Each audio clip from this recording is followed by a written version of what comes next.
دنیا نه د طالبانو سختې غوږورې خبرې سته پکې. یوه د غوږورو خبرو نه دا ده وي په همدې کنعانینو کې یو سړی عوج ابن عنق نومېده. عوج ابن عنق وي دا طالبانو دومره خطرناکه سړی وي دریاب ته به چورکته سو دریاب یې وایي تر دې زنګانه که نه نو دا به وایي چې مایي ته به یې زړه څه سره لاس به یې کې ور واچو راګیر به یې کړه سې مار ته ونیو کباب ته به یې خوړه که نه نو دا طالبانو د عوج ابن عنق خبره مطلق غلط.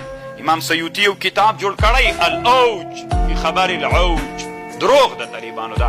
روح المانی هم سیوطي ته طالبانو ډېر احترام لري د هغه له خبرې نه هغه کړی ده درانه بمونه پرې غورځولي دا مطلق صحیح ده. یو غټ سړی و طالبانو خو دومره غټ خو نه و که نه. عوج ابن عنق او دوی طالبانو هلته وی دومره غټ غټ ول طالبانو د سر په کاسه کې دا کنعانیان د یوه سر په کاسه کې دا د سر کاسه څه ده پاس چې تریسته کې دې کې وایي 80 نفره ناست